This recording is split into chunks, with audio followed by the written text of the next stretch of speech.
SA tuning, it was kind of because we'd seen an awful lot of people having a go. I'm not about having a go. If you're going to do a job, you do it properly, or you genuinely don't bother.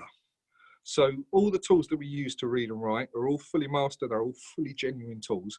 And I invest an awful lot of money back into the company to make sure that we're, at the forefront of things. So the MG1 VAG ECUs that currently no one can do. Well, I've gone out and bought an Audi S4 with an MG1 ECU in it, so that as soon as the protocol is there, so we can work with the manufacturers of the tools, and as soon as the protocol is there and solid, we will be able to tune those. And they're in like 1.5 TFSIs, the new 2 litre TFSIs, 3 litre TFSIs, 4 litre TFSIs, like the new stuff. BMWs with MG1, one of the first with an B48 engine to really wind it up. You may have seen the post, and it's got about 500,000 views on it so far. And that was through having the car, developing, and being at the forefront of everything, and having the right tools and the right things to do the job properly. So the staff that we've got here, they're pretty much like me as well. If it's got an engine in it, they're there. So, we thoroughly enjoy it. Like today, I had, what did we have in today? Okay, so we had a 435D that had been tuned elsewhere. We achieved the 1 horsepower more, but the way this thing drove, and I mean, the customers was just over the moon, and that really makes me happy as well, is that these people, or you guys, our customers, you're going to be able to drive away and fall back in love with your car. You're going to be able to drive away and go, oh, that is a pocket rocket, Like this 435D, I mean, 360 horse, 718 Newton meters. This thing flew. We also had an ML63, but it was the 5.5 litre bi-turbo, not the new 4 litre bi-turbo, the 5.5 litre bi-turbo. Just nothing that big should go that quick. It just shouldn't. But the sound of this thing, you may have seen, like we did a little live earlier. Excuse me. A little live video earlier of the exhaust note. Wow. I mean, I love it. I love working with awesome cars. And I love working with cars that may not, you think to somebody may not be awesome, but they've spent a lot of love and time and effort getting their car where they want to. And that's just as important as being able to go to a dealership and go, right, I want to spend 80 grand on a car. Well, if you've bought a £4,000 car, but you've spent 40, 50, 60, 70 hours on that car, that is worth more to you than that 80 grand car that someone's just gone and bought. And we appreciate that. I love the fact that someone's actually wanted to spend that much time and get things right before they come down the route of tuning. And that's what I mean, we'll respect your car and look after your car just as if it was ours, I mean, like the Golf, we've got a 330 horsepower 1.9 turbo diesel Seat Leon.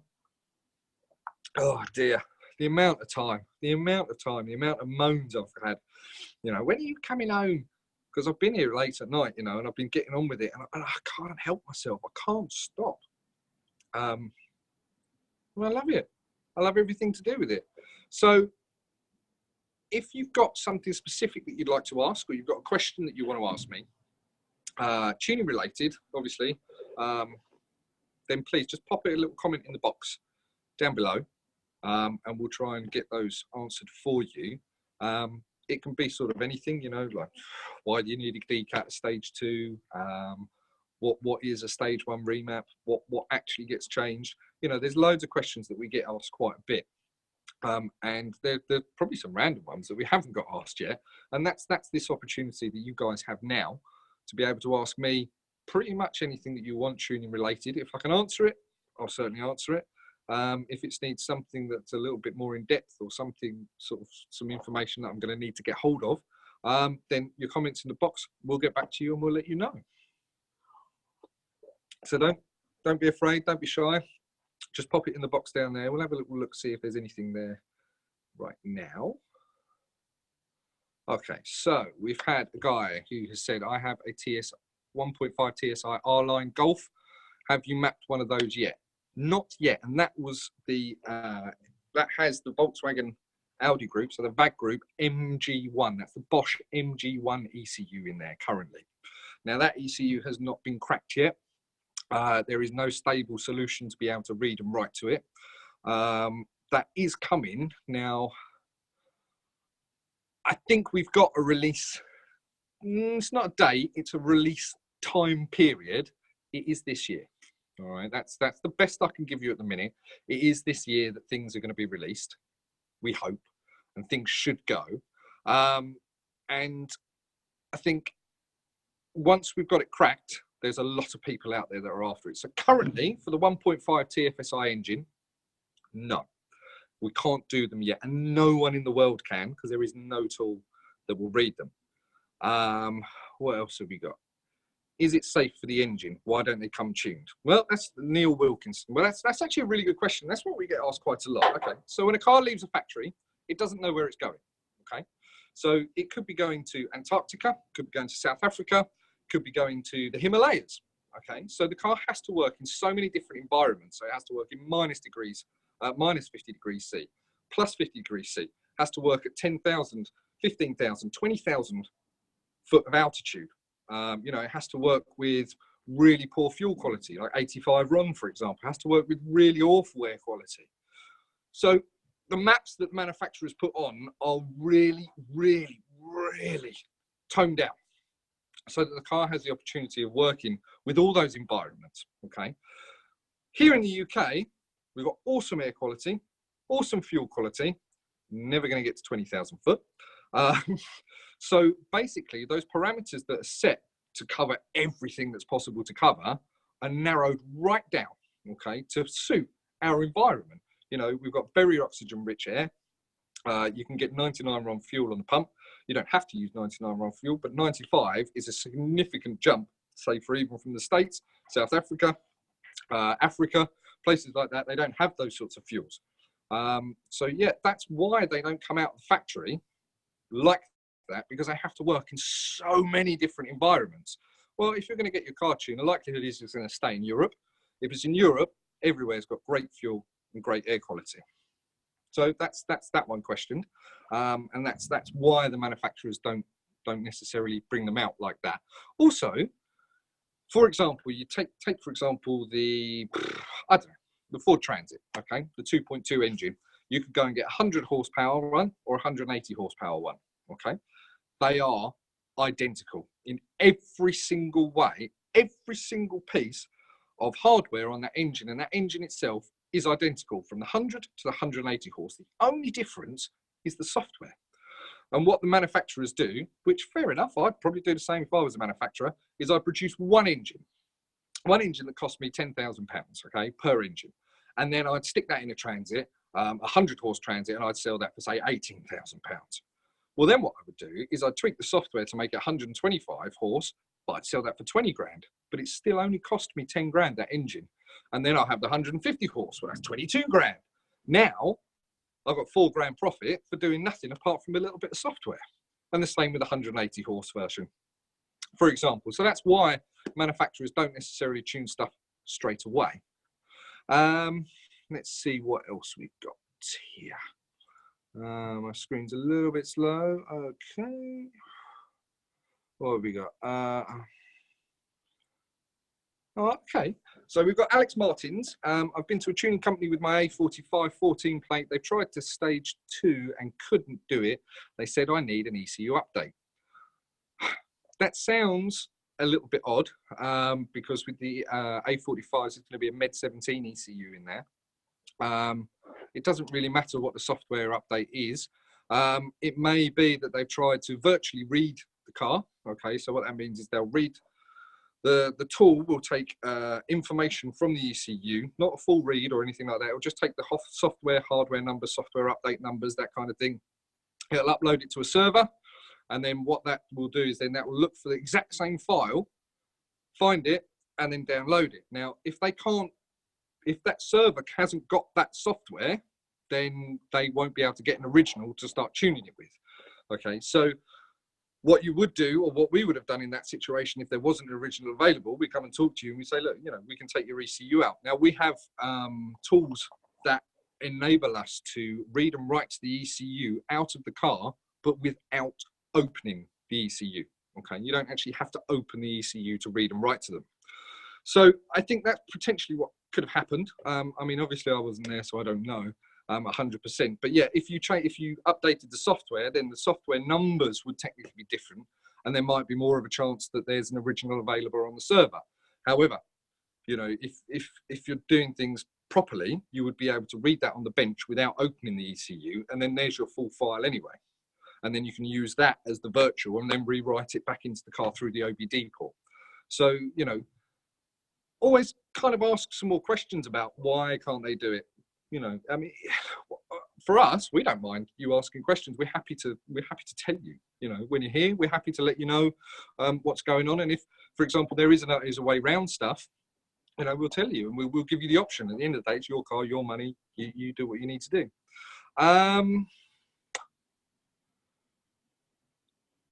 We've got Grant Lilly. Hi there. What gets changed in a stage 3 map as you've done my BXR and it's a beast now and love its bits? Okay, well that's pretty cool. Thank you, Grant. We love making cars absolutely awesome. So what gets staged in a stage 3 map? Okay, well it's not actually all just about boost. Boost is one thing, okay, and a turbo can only flow X amount, okay? So you can only put so much air through it. Whether it compresses that air down more, say like that's what PSI and boost pressure is, it's how compressed that air gets. But the volume of air is still going to be the same to a certain degree. You will get to a pinch point where it cannot do any more, no matter even you compress it down to like 3 bar, you're still going to have the same volume of air, but just compressed down tighter. And that's not as effective as, say, having 2 bar of boost, but with a better flow rate. So, yes, boost is a factor as well. But with hybrid turbos and stuff like that, especially on stage 3s, you're going to get much better flow rate. And therefore, compressing stuff down to, say, 2 bar, because you've got a larger volume, it's not going to be that much of a problem. So you have ignition advance, time in advance. You'll also have injection duration and all those sorts of things as well, depending on the modifications that you've got. So stage 3 is winding things up a little bit more than we would. So advancing the timing a little bit more, touch more boost pressure depending on the state of the turbo, depending on what turbo it is, and so on and so forth. What have we got? I received my results today. Can I store maps for my 3 vehicles? Okay, so this is one we really ask quite a lot, okay, about hashtag TrueTune. Hashtag TrueTune is our personal OBD remapping tool.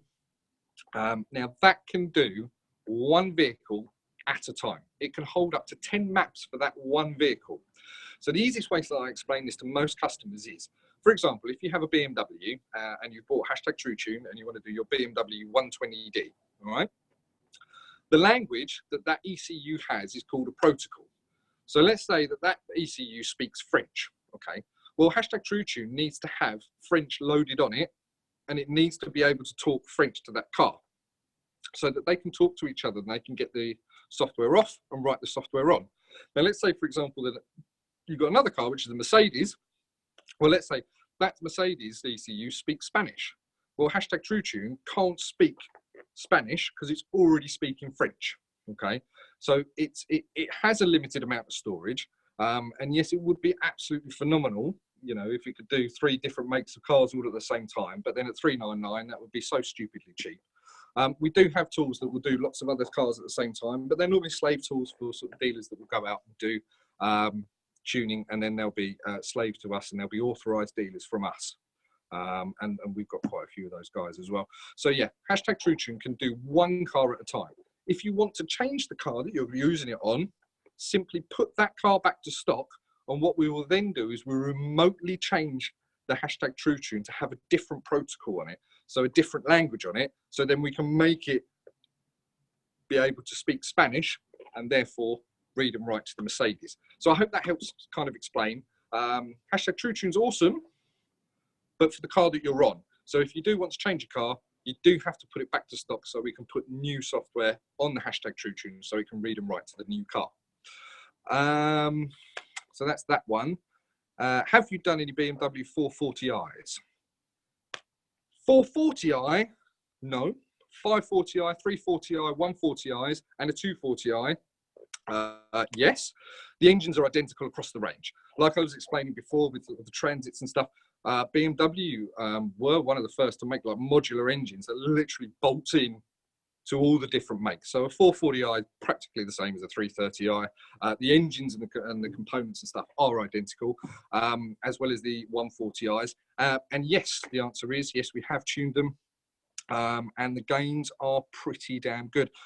From memory, he hit over 400 horse. So I think they're like 340 out the bat.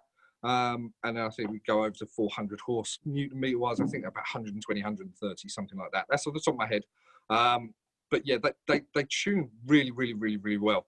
That's one of the cars that will have an MG1 ECU in it. So one of the new BMW ECUs on the MG1. They're fine. We can work with those OBD, not a problem. So yeah, no opening ECUs anymore with the BMWs. We can do everything through the OBD port, so that's pretty cool.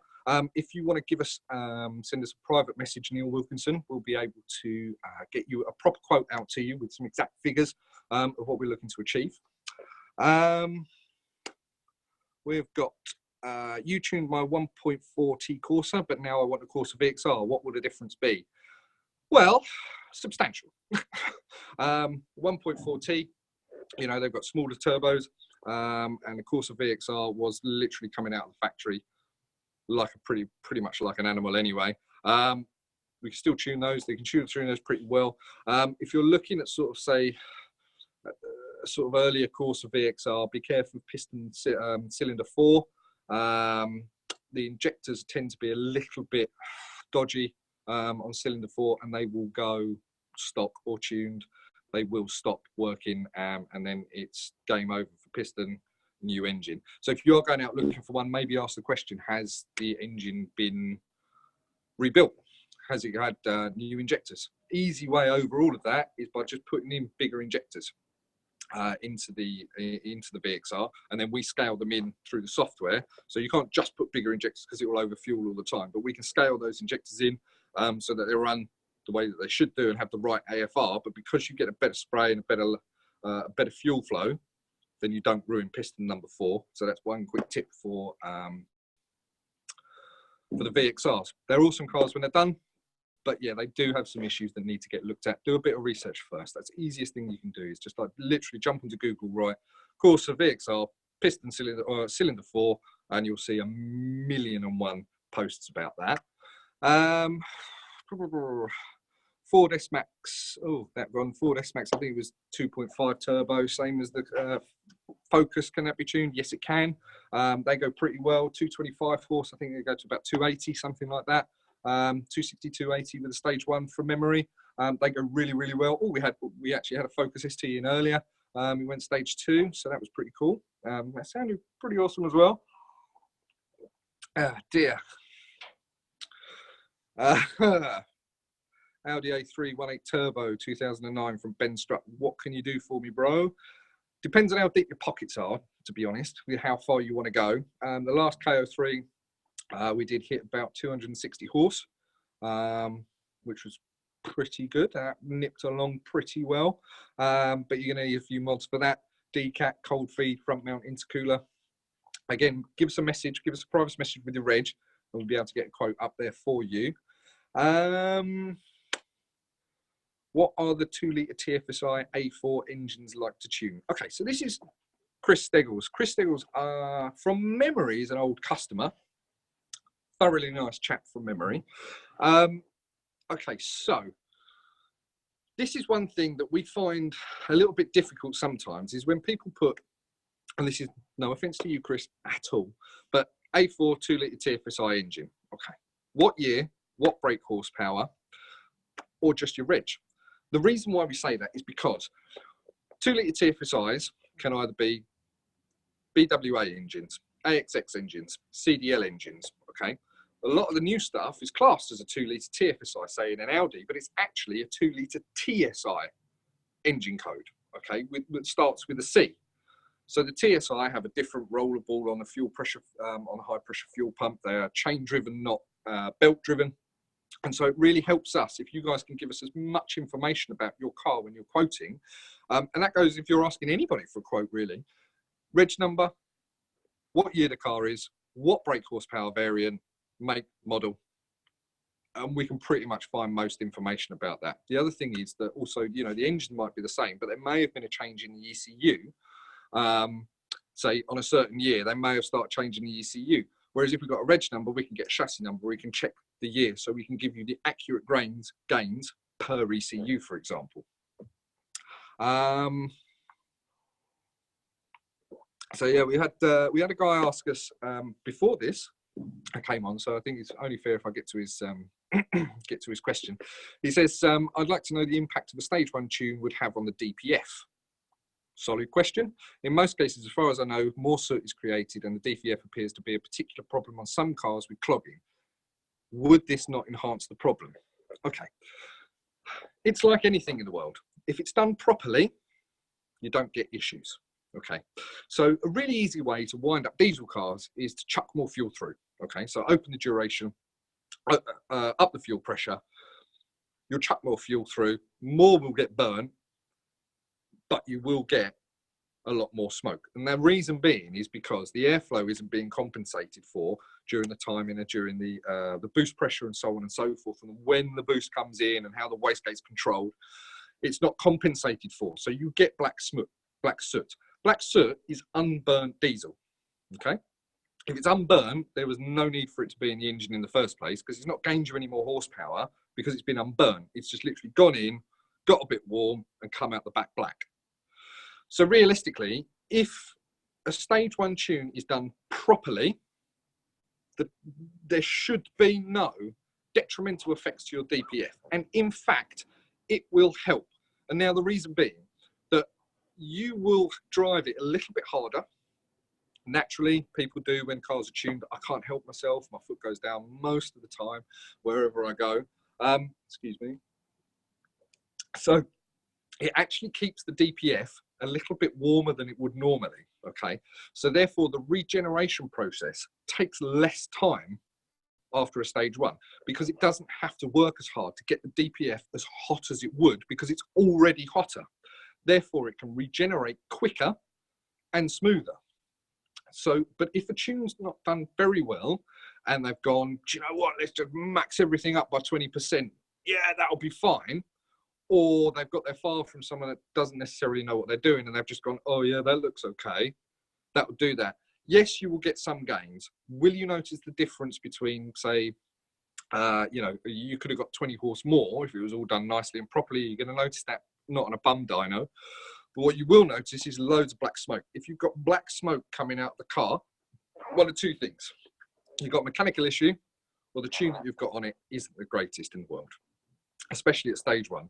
Stage 2, when you need hardware modifications like getting rid of the DPF, for example, and then we start chucking a lot of fuel through it, you are going to see a bit of smoke. That's just par for the course with the stage 2. Not every single car, you can tone things down. It depends on the make of the injectors, for example. Some injectors are much more awesome than others. You know, things like in a CAYC 1.6 Volkswagen engine are atrocious. You get big, strong injectors in like PD lumps, like the old school 1.9 turbo diesels, for example. Those injectors are awesome. They're just like bulletproof almost. I mean, they just keep going and going and going and going and going and going. But realistically, the stage 1 tune will have no detrimental effect on the DPF as long as the tuning's done properly. If you're seeing soot out the back of your car after a stage 1 tune, make sure there's no mechanical problems like a boost leak.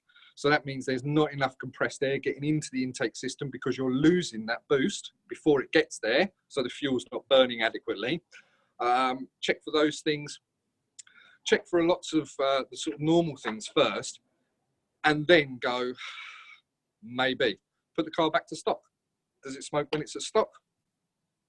Kind of gives you an indication that maybe that's not the best thing. So realistically, no, a stage 1 tune shouldn't give you any DPF issues, and if anything, will help it along its way. Who have we got? Okay, so we've got Ford Custom Sport. would like to get remapped one day, but by any chance, by remapping, does it damage your engine in any way, shape or form? Right, again, if things are done properly, no. If data is logged and data is looked at and cared for when the tuning process is taking place, when the parameters are being modified, then no, not really. I mean, you can keep things within specific rail pressures, you can keep things within boost pressures, you can keep things within you know, tolerances across the board. Now, when people ring up, they go, "Oh, we've seen your gains and they're a little bit less than others." Yeah, that's right. That's because we'd rather be A, realistic with you guys, and B, keep you safe. Reliability is just as important as horsepower. Genuinely, you want to be able to get in your car every single day like you would have done before, start it up and know it's going to start and know it's going to get you down the road and drive properly. Well, you start winding things up for loads of horsepower or not really knowing what you're doing and just going, yeah, let's wind that up, wind that up, wind that up. That's when you're going to get problems. We've done loads and loads and loads of transit customs, and they all go banging. They, like, genuinely, if there's a van out there today that I would go and buy, sitting in the cab like the new customs, it's like sitting in a Focus. It's like sitting in a new car in a van. It's mental. I remember back in the day driving the big old banana engines. Oh, those things were indestructible. But my God, they were loud, slow, and horrible. But yeah, so transit customs, yes, you can do it. No, it won't damage your engine if it's done properly. Does blanking and mapping out your EGR on a diesel increase or decrease engine temperature? I.e., does it put more strain on the turbo? Okay, so blanking the EGR is one of the best things you can do in a diesel car, full stop. What you are doing is, all that happens with the EGR valve, okay, is when the exhaust gases come out the back of the turbo, some of them get flown straight back round past the EGR valve that then opens and passes those exhaust gases back into the intake system. That's a very crude explanation, but that's how it works. So what you're effectively doing, you're reburning exhaust gases that have already come out of the engine, and it's there to reduce emissions and make a cleaner burn. The problem that you have is, naturally, diesel engines and have a very small amount of oil that circulates around the intake system. It's par for the course. It's a diesel, it's going to happen. And what happens is that exhaust gases that say running at 900 degrees C goes back into the intake system, where it just carbonizes all of that oil that's sitting in that intake system and gunks it up. And then you start getting airflow problems because you're starting to get big clumps of gunk and mank and horribleness, all changing the flow pattern of the air as it's going over. And then they start to get blocked, and we've all probably seen an intake manifold with an EGR problem. So does it put more strain on the turbo? No, not at all. If anything, you're actually helping the turbo because the temperature that's coming out of the exhaust ports with no EGR is going to be slightly less. It doesn't really affect the turbo, to be honest with you, that much, an EGR at all, if anything.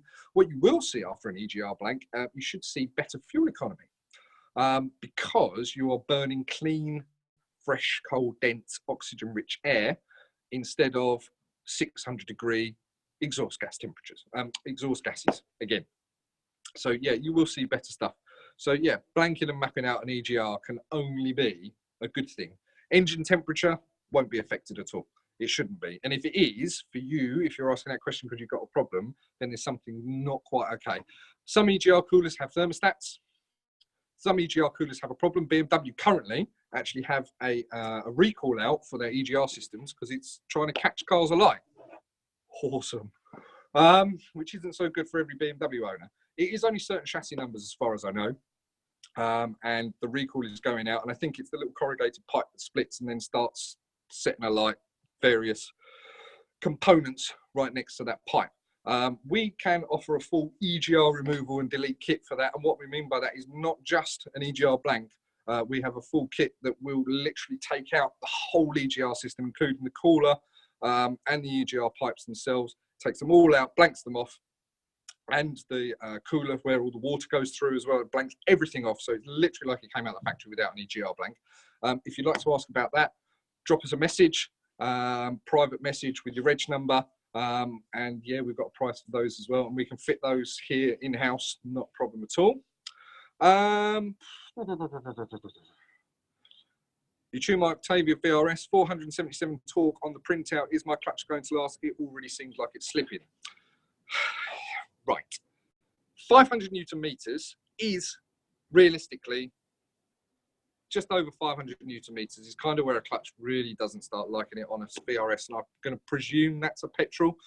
It's probably the 2-litre TSI. 500 Newton meters is where they are. If the clutch has already been worn before tuning, we'll never know, because we can't obviously see inside the bell housing and have a look at the clutch and take the clutch plate off and then actually look at the clutch plate itself. So even if it hasn't done many miles, that can sometimes be worse. That means it's been driven around town, clutch in and out, clutch in and out, clutch in and out. Every time your clutch goes like that, so you've got the plate in the middle, it bites and opens, it's like the brakes. So as soon as you, even if you just touch the brakes very slightly, the pad is touching the disc, it's getting hot and it's wearing some away. And that's what happens with clutches as well. We normally say 500 horse. I mean, if it is a 2-litre TSI, the DSGs, we can wind up to about 600 Newton meters, and they're absolutely awesome, but it's a completely different gearbox, completely different setup. We actually hold the torque back to 500 or less, because normally over that, they'll start slipping. So if it is starting to look like it's slipping, obviously we don't know the history of the clutch. That is one thing that is normally not a problem, but when you start pushing power, niggles can come through, you know, and that's why we explain to people as well, just because you're running stock right now, your car might be stock and everything's absolutely awesome, but because it has these massive parameters that it needs to work in, something that's relatively small, like a very small vacuum leak, for example, may not be a problem, or a slightly faulty diverter valve might not be a problem. But when you come tuning it and you need everything to be absolutely spot on, these little niggles come through. And that's why a lot of people go, oh, well, it must be down to the tune. I'm not saying just for us, I'm saying for other companies out there, a lot of people ring them up and go, oh, it must be the tune, must be the tune. There is, if you trust the tuner you're using, if you trust the company that you're doing and they're respected and they are got quite a good name for themselves and they're big guys, then 9 times out of 10, it will be a mechanical issue. You know, smoke tests and things like that. A lot of mechanics will be out there going to say, oh, well, it must be the map, it must be the map. Okay, so have you looked at the file? Do you know what's wrong with it? You know, it's very easy to blame a map without looking and checking that all the other mechanical parts are working exactly as they should. So with the clutches, if it seems like it's slipping, it may be the time that we start looking at changing it. Normally an uprated clutch isn't a huge amount more than a stock clutch would have been anyway. So that might be something worthwhile to look at, especially if you're looking in the future at tuning. So if you say stage 1 and your clutch starts slipping, that will be the time to think, well, I'm going to keep the car, I'm going to start tuning it a little bit more. That is the time to stick in something that can handle way more than you've got now. So when you do come to tune, say, put a different turbo on, or you do start to ask more from the car with more tuning, say stage 2, stage 3, whatever, your clutch is going to be able to cope. And it's one less thing that you think, oh, I'm going to have to pull the clutch out again and change that. So that's a good, when things break naturally, and you're looking at tuning a bit further down the line, that's when you sort of think, yeah, I'll stick something in there a bit bigger, or that can handle more power, and then you won't have that issue again when you go to stick more horsepower through. Would a hybrid turbo increase power on an Audi A14 TSI? Yes, it would, yes. Hybrid turbos, okay?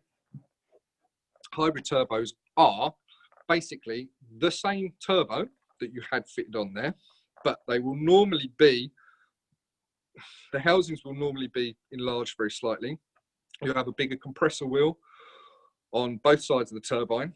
So if you have a bigger hole and a bigger compressor wheel, basically you can flow more air. So if it's only that big, then you can only get that amount of air in it.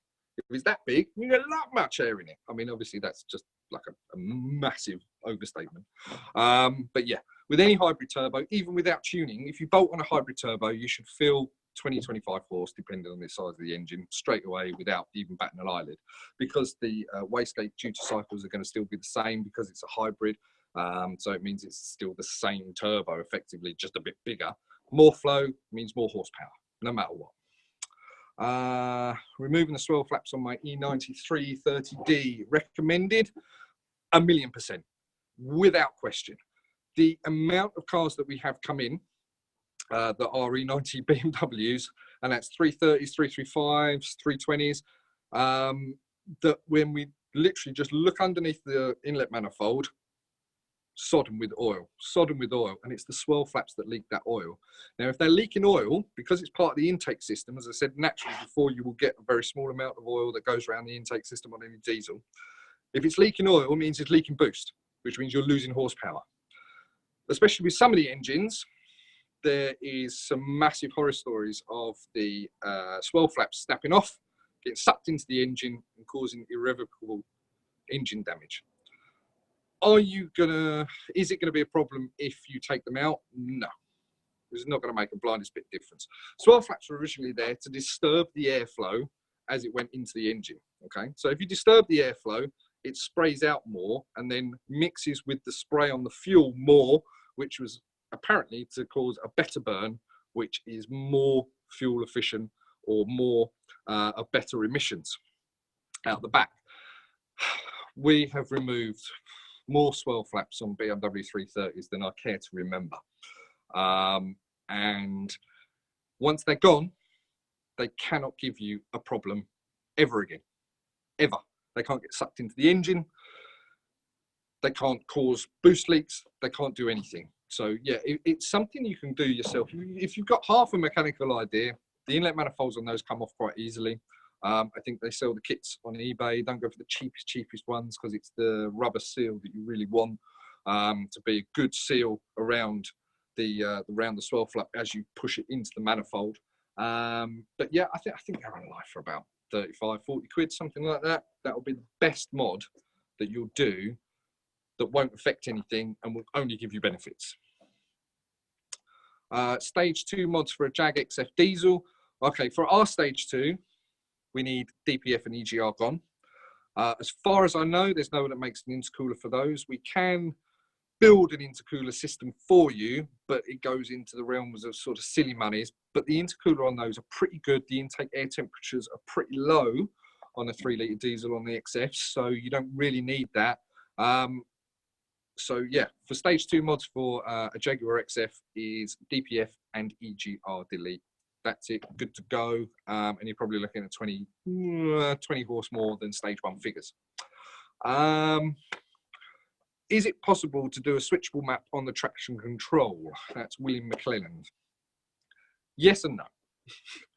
It is purely software dependent, and it depends on the car. A lot of the time, we'll only really know if it's possible with seeing the software itself, because you can have, say for example, let's pick a car. Let's Golf R, right? So you can have 10 Golf Rs all lined up together. They all same year, within a month or so of each other. They will more than likely all have different software numbers on them. If it's a different software number, it's slightly different software. And it depends on when they were manufactured, what time they were manufactured, how many times they've been back to a dealership, how many updates they've had or not had for that instance. So it does depend. I mean, we've got a Golf R sitting in the workshop at the minute, and we've got pops and bangs and all sorts of stuff on the sport button only, and the rest of the time it doesn't do it. But on some softwares, it's just not possible to do that. So without seeing it, a lot of time on the Vauxhall stuff, we can put switchable maps on the traction control button.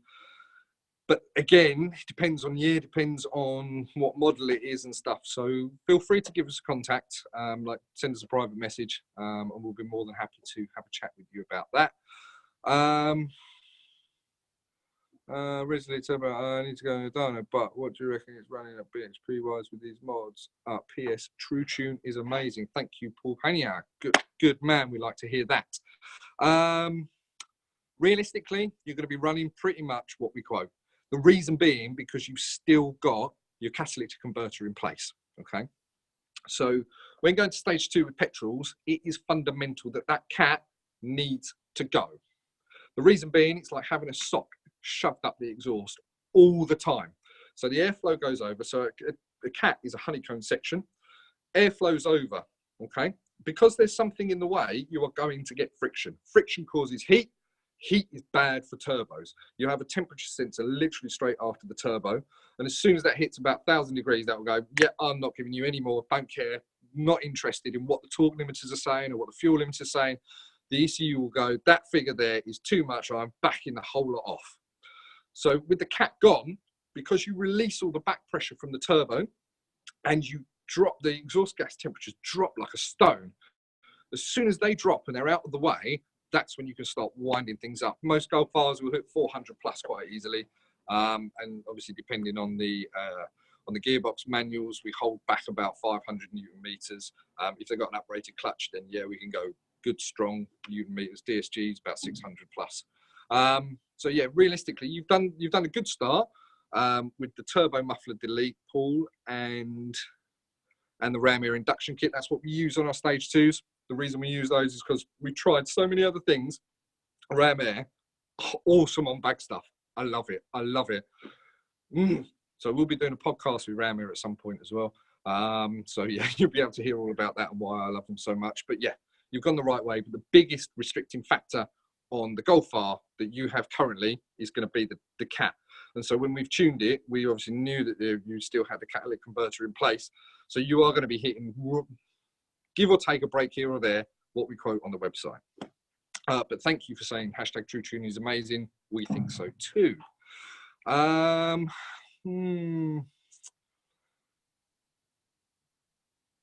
thank you, Liam Davies. My 330D was remapped.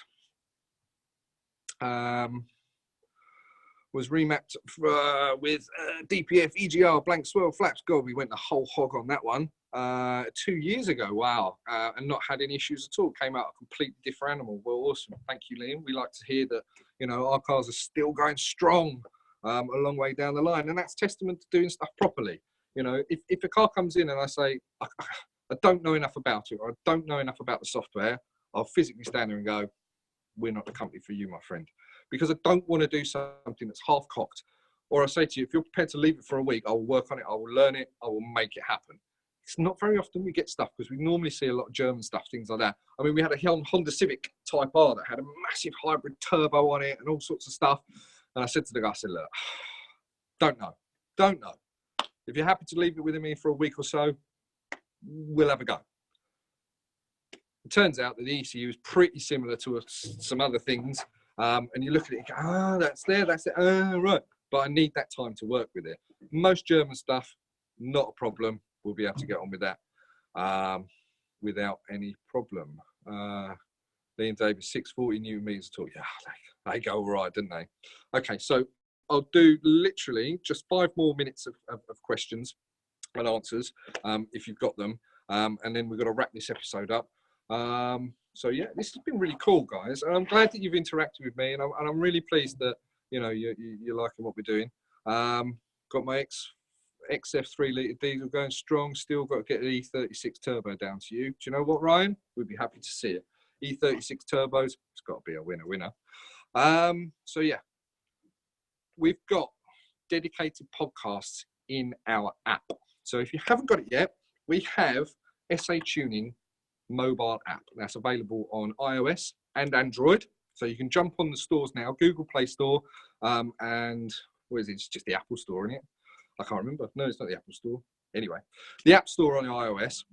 Literally just type in SA space tuning, and we will come up. You'll see us. You can download our app. There, you will have you'll have the same gains that we have on our website, but in your pocket. You'll also get access to exclusive offers when they come out before everybody else. But we'll also have dedicated podcasts in there. So if you're interested in tuning, you're interested in learning more about certain subjects, certain things, keep an eye out for the new podcasts that are coming out. So yeah, that's there too. It takes a little bit while to build the content, but once we've got it there, they'll be there for you to listen to, and everything will be cool. You can get a quote straight through from the app as well. So you don't even have to open your laptop or go to a sit-down computer or what aggravation. Just open the app, boom, fill out a few bits, you're off. So yeah, have we ever worked on a Peugeot 208 GTI? Yes, we have. We have. I think it was just a stage 1 that we did last time. Also, guys, if you call up and you go to me, oh, do you remember me back from then? The likelihood of remembering your name, very slim. The likelihood of remembering your face, very high. If you tell me your car or something specific about your car, I'll remember it. I'm terrible with names and faces. Give me a car, I'll remember it. I'll remember it. It's bad, isn't it? It's bad. The wife always said to me, you know, we go out for dinner and stuff, and she goes, how can you not remember those? Oh, God. I don't know. Have they got an engine? No. Then I'm not interested, am I? Engines are much nicer than people, mostly, apart from you guys. But can you book via the app, says Kumar. Unfortunately, at the moment, no. The reason being that stage 1 remaps, we normally allocate sort of 2 to 3 hours for. DPFs are normally 4 to 5 hours. Stage 2, stage 3s, we're normally looking at the day mostly. But the problem is that things do overrun a little bit. And it's quite difficult to get, it's what's called padding. So the time difference between when someone books something to the next appointment starting, because tuning isn't necessarily a rigid thing. It's okay if you're driving out, if say a guy in a van's driving out, reading, sending his file off, putting it back on, smashing it in and going, yeah, there's 200 quid and driving away, then yeah, you can set bookings up for that. When you're doing sort of custom stuff here in-house, it is a bit difficult. We are looking at a way as if we can do that, because it takes less admin away from us, and then you guys can look at a diary and go, oh, I can fit in there, bosh, have that appointment. So it's definitely something we're looking at. And yeah, that's a good suggestion. But it is something we're looking at, and we hope that we can try and get something something together for you. Okay, so I think thank you everybody for your great questions. Thank you for joining me, and thank you for being with us. This is only the first episode ever of Tuning Talk. It's definitely not going to be the last. We'll announce the next episode on our Facebook page, so you can tune in then as well. As I say, guys, it's been a pleasure. Thank you so much for joining me. And I look forward to looking at all of your questions when you send us a private message with your reg number. And I look forward to, seeing you in the flesh if you come down for a tune with us. All right, guys, take care. Cheers.